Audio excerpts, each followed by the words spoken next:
Hi, so I came across this because of Luke and I just loved it. It's called Pathological Science. And the minute I heard that term I thought of Frankenstein, and I thought about all those scientists in their labs with wild hair producing world-dominating effects or creatures that live in the night. But pathological science is a real thing. It was actually introduced in 1953 by Langmuir in a talk when he talked about that idea of scientists who think science is something it's not. They come up with these ideas, these theories, where they're tricked into false results by basically subjective effects and wishful thinking and what's called threshold interactions, or things that you see that you really have to look hard to see. Now, to define what pathological science is, you can take it from one route, that's what it's not. Because there is, of course, fraudulent science. And fraudulent science is that activity where you're trying to convince somebody of something because you want their money. It's a straightforward fraud. You either want money, or you want reputation, or you want success, but you lie and you cheat. And there's an awful lot of fraudulent scientists who just lie about the data. Then there's that idea of pseudoscience, which is a thing that is not real science but dresses itself in science as if it were science. But pathological science is a genuine activity of people who are genuinely wanting to discover something and approaching it in a genuine scientific way. And there are three famous examples. The first one are the Canals of Mars.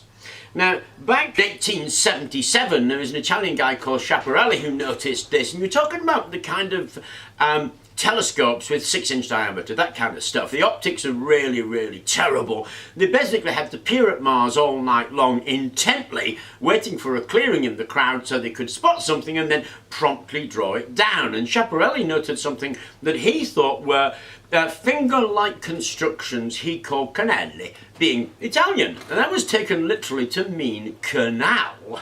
To the 19th century mind, or in 1869 they'd just finished the Suez Canal project, and of course it was the 1880 Panama Canal failure by the French. The idea of canals immediately took hold, and people started peering madly at Mars, drawing these shapes and seeing them as canals, so they could barely see them.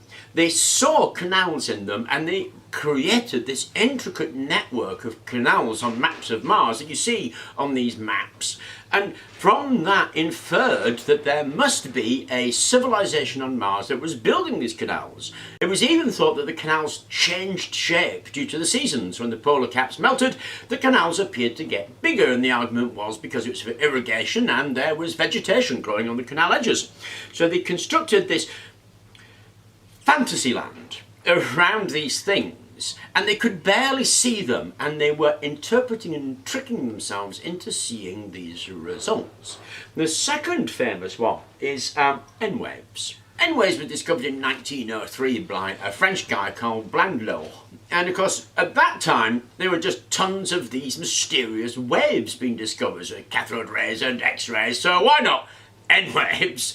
So he discovered this phenomenon, that if you sat for a couple of days in a darkened room and peered at a wall, you'd start seeing lights. You would, wouldn't you? But he started seeing these spots of light, and he started seeing them when he had an incredibly dim spark that he shone these N-waves at. This spark apparently got brighter.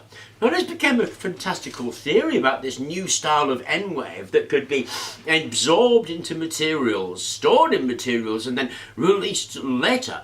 And he did a huge amount of research. There were hundreds of papers on this until it was visited by an American physicist friend of him called Wood. And Wood said, okay, let's do this experiment.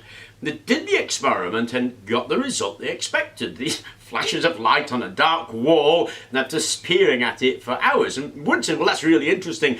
How about we repeat it, just to be sure. And while Blandlot was setting up the experiment, Wood took this prism, which was the central component of this N-wave generator, stuck it in his pocket. And because they saw exactly the same result, even though the N-wave generator was sitting in Wood's pocket and had nothing to do with it. They were just seeing flashes of light and then interpreting them in the way they thought fit and constructing a theory around it that became almost fantastical. The third one, I mean, there are loads of them. I just found these songs that are most amusing, is polywater. Polywater was discovered in 1959 and is thought to be a new phase of water where if you processed it a certain way, by squeezing it through quartz tubes as it happens, then it would change its nature and it would polymerize. What's more, the polymerization could be transmitted across telephone lines and taken from one to another without actually transporting the water and creating the polywater at a great distance. Now, it was first discovered in Russia. And it was in 1959, of course, when everything was a gap. We had a missile gap, we had a land gap, a cave gap, and the Americans were worried about a polywater gap. So there was a huge amount of research into this polywater until they discovered it was just because they hadn't cleaned the glass properly. Once they cleaned the glasses and did the experiment again, polywater completely disappeared. But pathological science is a real phenomenon amongst genuine scientists, and it's got some markers to it. One is that the phenomenon they're describing is barely detectable. It's right at the limit of what we're able to detect. And the effect is actually independent. So with the N-rays, for instance, if you subjected one brick to a whole load of N-rays, it would apparently create these lights. If you subjected 100 bricks to the N-rays and stacked them up, you would have the same number of lights. So it's infinitesimally small, and the limit of what you could detect, and the magnitude was independent of how much was being supplied on the input side. Now, with pathological science, the claims of accuracy are always over-exaggerated, a ridiculous amount of accuracy. And then the theory that's constructed on those is a house on sand. It's just this huge castle of ideas built on something that is really hardly worth noticing, or mostly due to imagination. And if somebody were to criticise it, then there's always a long list of excuses, usually made up on the spot, about how the criticisms must be wrong and how this thing must be right. And they say this, that the ratio of criticism to observers starts high and then falls off, but of course that's pretty much always true. Now, the idea of pathological science is not science that is wrong, because let's face it, some of the greatest theories we now know to be wrong. I mean, Newton's theories of gravity are now considered to be wrong, but were still considered to be great science. So it's not a question of them being wrong.